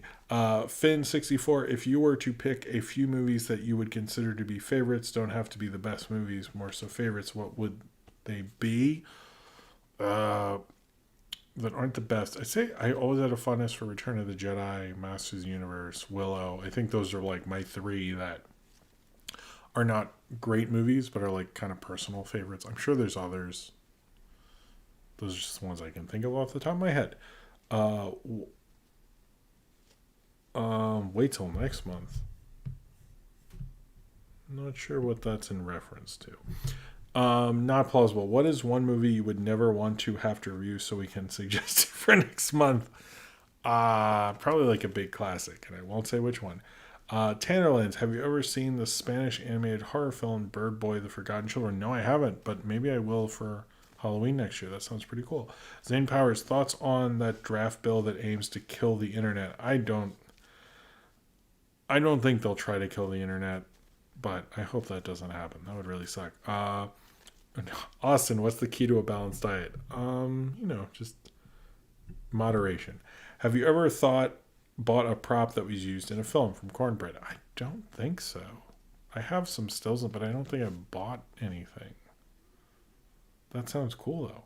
That would be cool. Zodberg, hey Jim, how do you feel about Elijah hoping to get Robert back for another Nightmare on Elm Street movie? What? Oh, Robert Englund, I guess? I think Robert Englund. I think because he was cast in Stranger Things, maybe. I wouldn't mind them doing kind of a reboot thing for those, but the Nightmare on Elm Street sequels are pretty cool, so that might not work there. Maybe if you redid like 5 or something after the Rennie Harlan one, I kind of like 4. So maybe after, I don't know. I don't think that's a good idea. What's your favorite Wes Anderson movie from Finn64? I rewatched Royal Tenenbaums with my wife. I'm kind of into that one. I always usually say Rushmore or Moonlight Kingdom? Moonlight Kingdom? Whatever. What is it called? Whatever. Yeah. I'm just going to say Rushmore, but I did really enjoy Royal Tenenbaums. Question, do you sometimes consider reviewing a video game? If so, which one would it be? I don't at all, and I don't think you'd like me reviewing a video game because I'd be like, that was fun. Maybe Donkey Kong 3, I quite like that. Reasons why, I get to shoot stuff and there's a monkey there. I don't think you'd like that at all. I've noticed there's like this push for me to like video games, and I just don't think it's ever going to be what you guys want it to be. I'm sorry. But thank you for the question. What would Never Been Kissed be considered a film that critiques teen movies from Jordan Salaflo? Maybe it's been so long I've seen it, I can't really say that. Zodberg says, by the way, my question is from my roommate Dan. Thank you, Dan. Zane Powers, thoughts on Patty Jenkins saying the crappy third act of Wonder Woman was because of studio meddling? I think that sucks for her, but then was it like an attempt to save Wonder Woman? Because then it's like she was able to have like almost final cut on 1984, and that didn't work. I always thought that like it should have ended like she kills that dude, and then you find out there's no Ares. But apparently like Ares was still going to show up, just not with the armor, so I don't think it would have been that much better. Zane Powers' favorite bathroom in media? Maybe. I don't know. I can't think of one. Whatever the bathroom fight scene that Mission Impossible is. Question: does Disney and politics mixed? No. Are you aware that Bendis wrote a Spider-Man 3 mid-quote comic? I didn't. I'm sure it's awful. Do you think, from Zane, that was Bruce Parker, this is Zane Powers, do you think Danzig will finally get to play Wolverine? I hope not, but I wouldn't mind if he had a cameo. What's the worst fuck you, it's August movie? Maybe The Giver, because who remembers that? Actually I was thinking, oh, we're running out of time here. Okay, let me just, Noah Boser, do you think Nickelodeon is going to greenlight new cartoons like Glitch Text, and do you think Nickelodeon is going to greenlight new animated IPS? I don't know what's going on with Glitch Text. I haven't watched it, to be honest with you. It seems like Nickelodeon is trying some new IP, but they're still relying on like a Rugrats reboot, which I know they want next year. Camp Coral. They're really not in the business of doing new cartoons. Like what we saw at the beginning of the Nicktoons era in the early 90s, that is just not happening with them. And I think most creators know that from what I've heard from people. So I think that it's just not, I think Glitch Text maybe, but I think we need to think about with these kids shows, how we're not hearing kids talking about them. And I don't hear kids talking about Glitch Text. I hear grown-ups who like animation. So I hope, it seems like you guys like Glitch Text. I hope that works out, but it feels like it's maybe not going to do that right now. But I just don't think Nickelodeon is more than just IP land. Cornbread, why is George Lucas so mean to the Wolfman from the Cantina scenes? He edited him out of the special editions. He said he doesn't like the Wolfman. Why can't he let him live his best life? I don't know. That is weird. All right. Not plausible. What would be the least terrible way to do a fifth Indiana Jones movie? There isn't one. I don't see that. I don't know how you would get that to work. KWG, I guess. Also, did Doom influence you in any way as an artist when you were rapping or otherwise? I think his flow did. I think Ian was more influenced by him than me, but definitely like the idea of using animation and cartoons and wearing a mask and those things. He was definitely an influence. I would say he influenced Ian more than myself. Medell Butterfly. Oh, that was a question. Zane Powers, Jeremy Johns, or Chris Stuckman. Mark Kermode.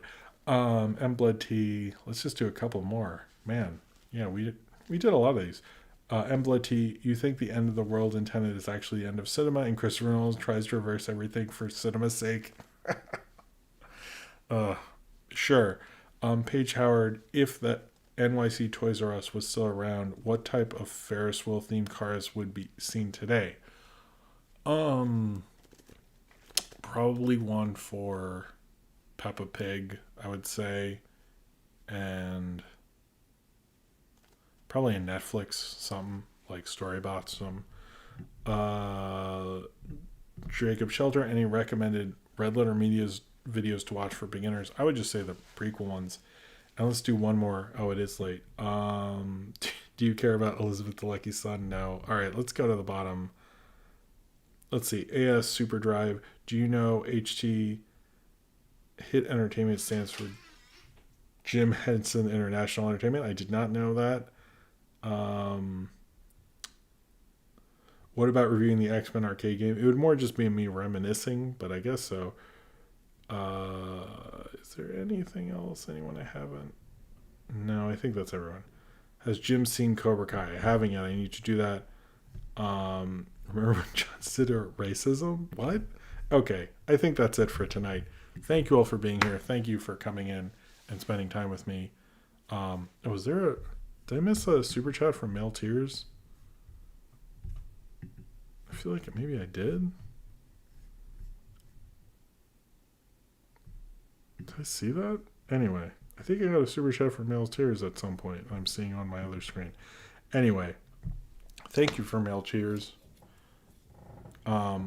Anyway, yeah, there'll be a when did that happen? That was weird. I don't have to look into that. I'll have to thank Mel Tears later because I didn't see that. But anyway, good night to all of you. There'll be a video tomorrow night, the snow day review. There will not be videos on Mondays really as much anymore. Oh yeah, I didn't talk about this before I go, but I used to do those recommendation videos. I think those are going to stop. I'm going to have just one video that's just recommending once a month that's going to be me and a guest. The first one will be Sinram, and it'll just be me recommending things across various streaming platforms so it can be a little more concise and a little better of a video, because those were getting a little too rushed and I wanted to keep the quality high. But that's going to happen later. I think it'll be cool. And yeah. Anyway, I will see you guys next time. I hope you enjoy the content this week, which will be Love Exposure and obviously the 2 segments from tonight. And yeah, thank you all for watching. Thank you for subscribing. Have a happy new year, and I will see you all next time. And subscribe if you would like to.